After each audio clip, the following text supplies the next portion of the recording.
What is up, everyone? I am Jamie with Three Little Goats Homestead, and today we are in my office because I have a new still, and so I want to make some hydrosols. I've been making hydrosols for a few weeks now, but I'm to the point where I'd like to bring you guys along because I don't fumble over everything this time. So today we are actually going to be making an after sunburn care hydrosol, which is packed full of amazing plants that help to soothe your sunburns, because even though it is just now beginning of April when filming this, I've already gotten a sunburn. So it is definitely something that we need in our household because we work a lot outside. So without further ado, let's get this thing put together and I'll show you what we're gonna do. So this is our actual, well, part of our still. I have a little burner that I use in my office for it, but we are going to get everything put together first. So I'm going to set this off to the side because we got to put the tops together. So with this, you have the lid, and then the cooling coils are up here, and there is a little gasket to prevent everything from coming. All right, so we got our gasket in there, and I'm going to seal this up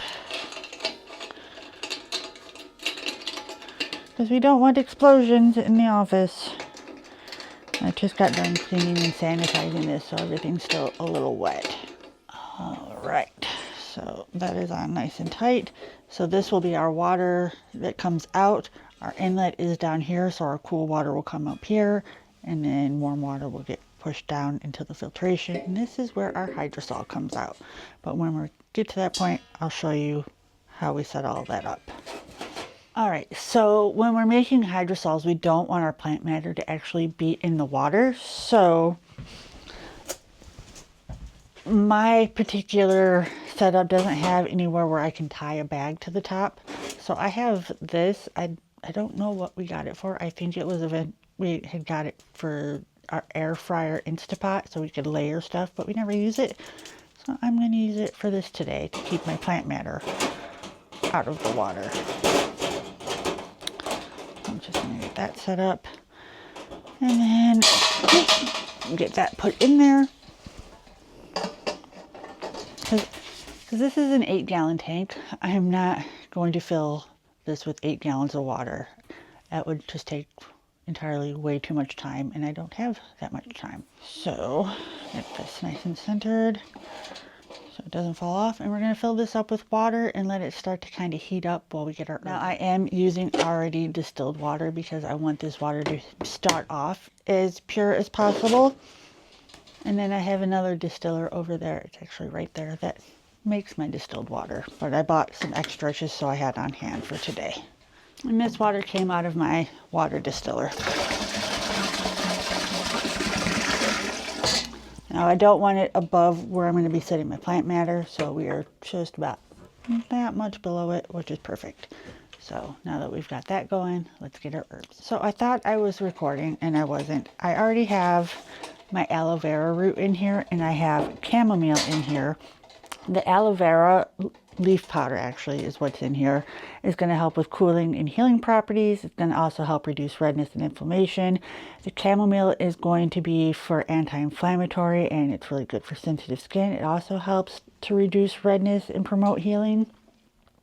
And then I need, it's on my shelf somewhere, I am going to add in some calendula. So I got my calendula, and the calendula is going to actually help with skin regeneration and to help soothe irritated skin, and it can actually help with skin that's been sun damaged. Is lavender, which is natural cooling and calming and helps promote skin care or skin repair, and it also is a mild antiseptic as well, so it'll help with preventing any infection. Peppermint is going to help with a nice cooling sensation to help relieve the heat from the sunburns. It's also going to help reduce swelling and discomfort. And our rosemary is going to be an antioxidant that helps with skin recovery, and it also has mild pain relieving properties.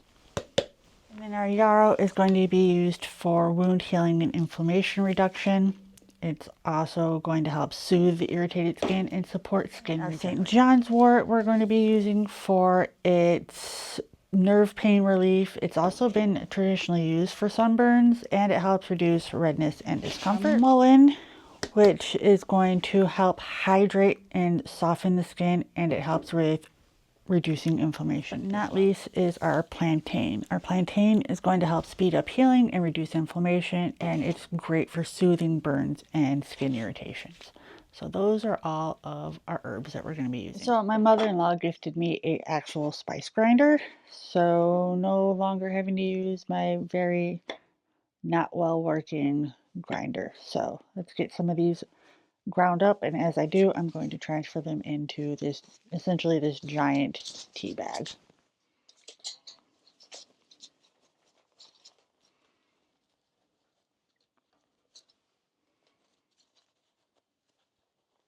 Alright, so I've got all my herbs in here. I'm going to close this, and then I'm going to put this on that rack so it stays out of the water.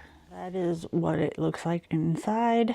Alright, so now we're going to get the top on this thing so we can get it really going. So when I put the top on, I want to make sure I know where my valves are, just to make my life a little bit easier.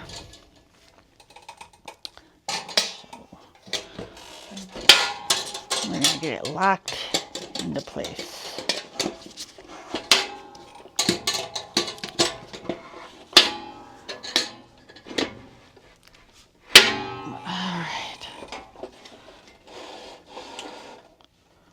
We're going to get this nice and centered, and we're going to crank the heat up a bit. You can't see it, but I have a 5-gallon bucket below me with my water pump. I'm going to get this connected to this guy. This is my water outlet hose. It slides onto there. And then this is my collection hose, which I may have to shift everything over just a little bit so I have somewhere to put my container. All right, there we go.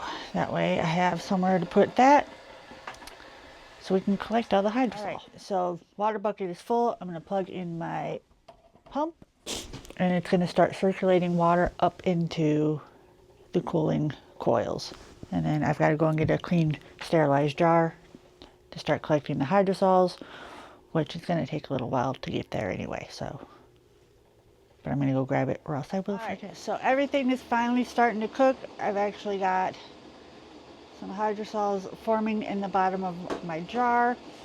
Now I have been keeping an eye on my water and just testing it. It is getting a little bit warm. So I'm going to add in some ice because I want to make sure the water that's up here stays nice and cool so I get a good condensation. So I'm going to let that do its thing, and every so often I'm going to add more ice in here because, like I said, you want to keep this nice and cool so the water condenses so you actually get your hydrosols out of there, because if not, we're just boiling water for fun. So we're going to continue to let this go, and hopefully by the end of the day I'll have a good amount of hydrosol.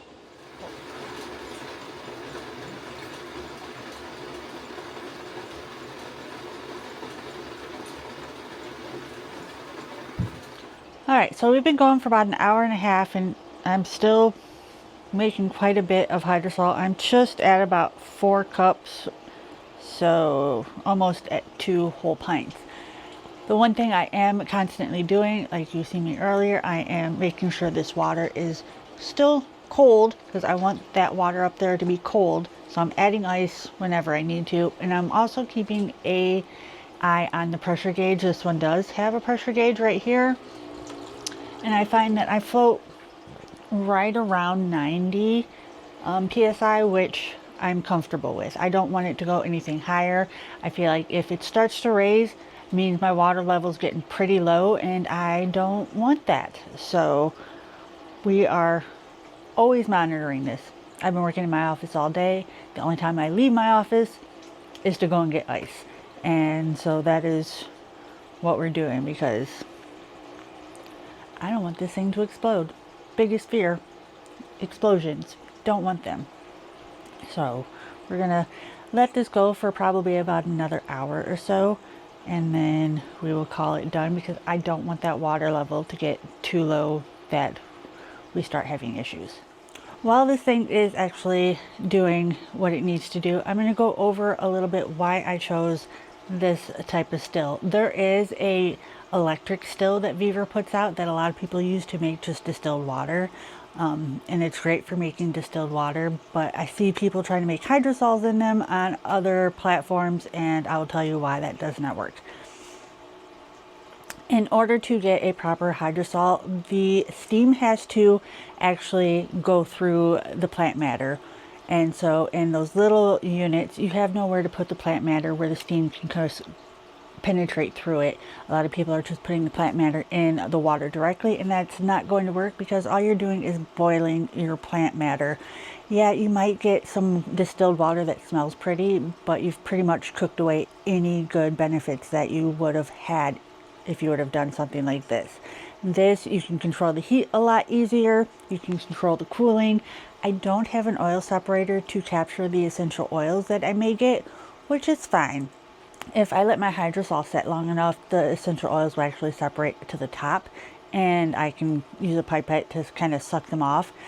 But it's not that big of a deal, because I'm doing such small batches. I don't expect to get a whole lot of essential oil from this. If I was doing this to get essential oils, I would definitely get something that was geared more towards collecting essential oils. This, I just want the hydrosols. Any little bit of essential oils that I get is just a bonus. Now, obviously, you don't need an 8-gallon still. I think this is 8 gallons. Pretty sure it's 8 gallons. It holds a lot. You don't need something this big. I actually wish I probably would have gotten something a little bit smaller, but it's fine. But you do want something where you can actually have the herbs sitting out of the water so the steam goes around it. Unlike the other one where you can only kind of just put the herbs in the water and hope for the best. All right, so I've let this still go for about 2 hours. It's getting close to milking time, and this is what I have gotten. Now, it's pretty clear and free of plant matter, but we are going to strain it just to make sure we get everything out, because the cleaner we can get our hydrosol, the longer it will last without any type of refrigeration or additional preservatives. In a tight area, this is turned off, but it's still hot, so it'll actually sit here overnight until it's completely cooled, and then I will take it apart and clean it. But for now, we are going to get our hydrosol strained. So I've got a 5-mesh strain, and I have a coffee filter here. Nothing super fancy. It works for what I need it to do.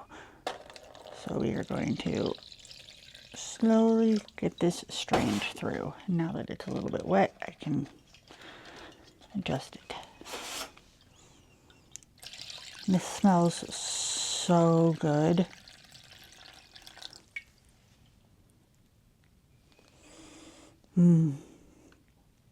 Definitely can smell the lavender and the chamomile.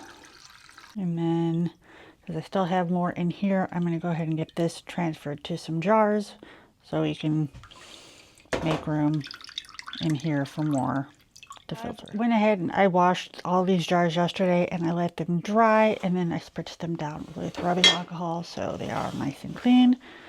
And I feel like I'm not going to have enough jars, so we're going to get these transferred over as many as we can. If not, I will just store it in the mason jar until I can get some more jars.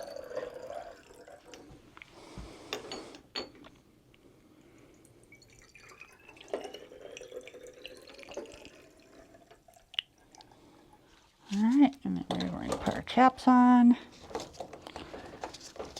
And then I will print off all of the labels here shortly. Alright, so I've got my labels all ready to go. And if I can get the backs off, we'll start labeling these guys. And I'm actually going to keep mine in the refrigerator because I like that cold sensation you get when your skin is hot from a sunburn, but that is just my personal preference.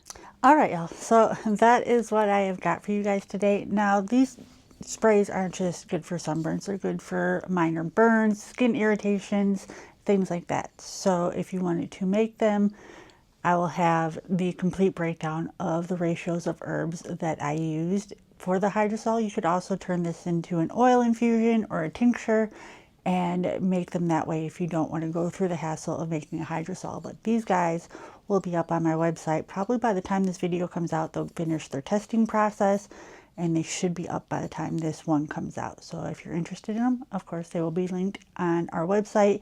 And as always, if you have any questions, leave them in the comments below. And if you like this video, give it a big thumbs up and hit that subscribe button. And as always, we'll see you in the next one. Bye.